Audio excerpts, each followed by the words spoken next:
G'day. Thanks for getting here. But there's nothing glamorous. It's a cutlery drawer. It's bothered me for years, the inefficiency of the storage and organisation. So now that I have a 3D printer and I've found this storage system called Gridfinity, I'm going to try and fix the organisation of this drawer by printing out stuff. So if you want to see the results, stick around. Thanks.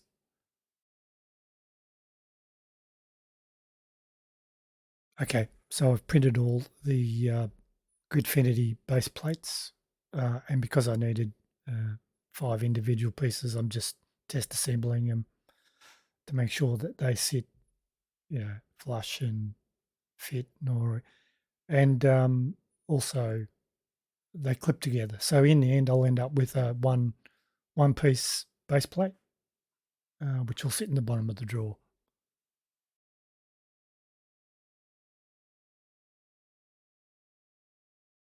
Okay, so I've assembled the base plate, clipped it together, printed all the bins, and and loaded them with the utensils, just doing a tabletop open test to make sure that everything fits and is snug just before we stick it in the drawer.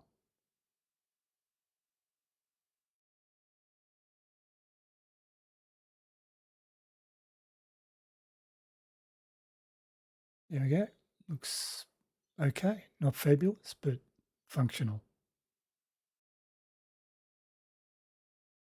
Okay, so I thought I'd jump to the final install um, of the stuff into the drawer because not everyone's interested in the nerdy bits which follow this segment. Um, still no glamour here, but um, I'm happy with the outcome. It fulfills the brief of functional for the busiest little space in our whole house. So there you go. That's the end.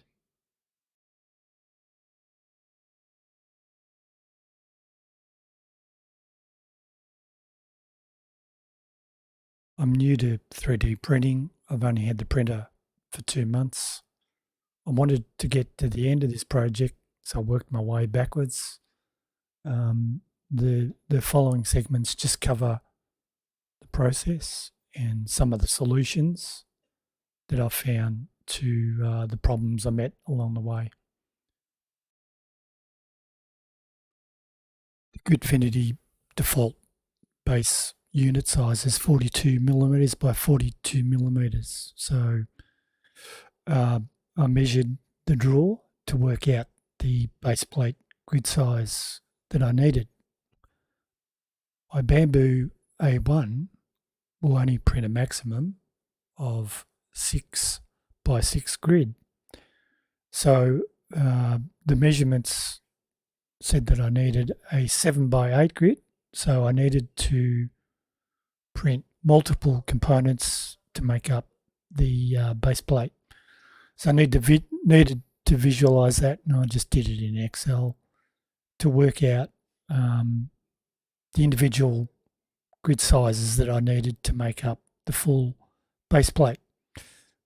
Probably could have had another, 10 different permutations of a 8 by 7, but ended up with a 6 by 6 in the grey, 2 by 6 in the orange, and two 1 by 4s to make up the base plate.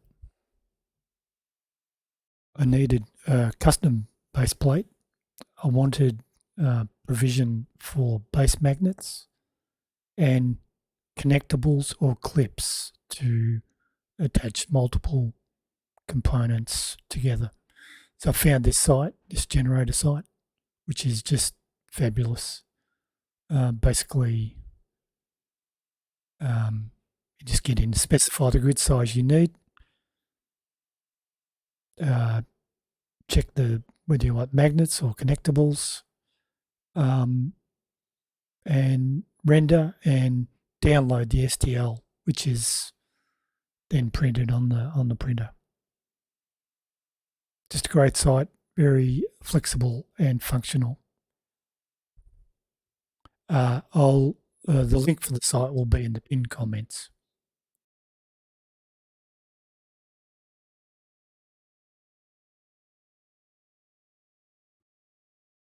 Now that I've got my base plate, I needed to work out the bin or box size uh, for each of the utensils I wanted to fit. So in order to do this, what I did was did a rough layout of each of the different utensils on the base plate to get a width and length that would fit.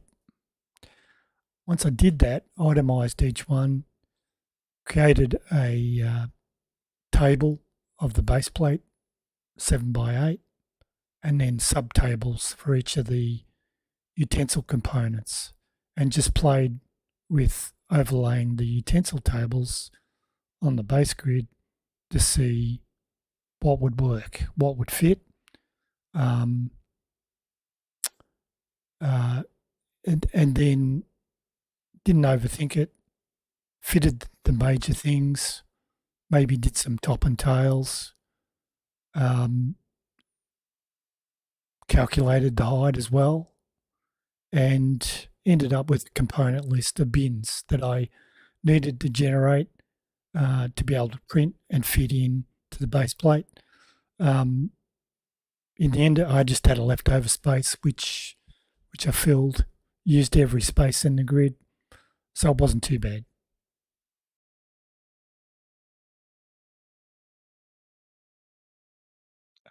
So I have my final bin requirements, the number of bins and their sizes, and I found this online generator site, which again are just awesome, very versatile, flexible, and I was able to generate all the bins with specific sizes and other things. It also had other generators for the vertical storage multi-board, rugged boxes, and so on. Just mixed it up with things like wall grids, just to get a bit of aesthetic into the build. Not that it matters because no one ever sees it much. But yep, I'll link in the pinned comments.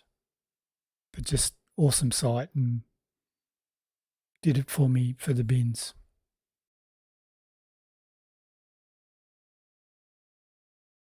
Here's your token time lapse of a 3D print of one of the bins. I mean, it's all about the 3D printing, isn't it? So here you go. Thanks for watching.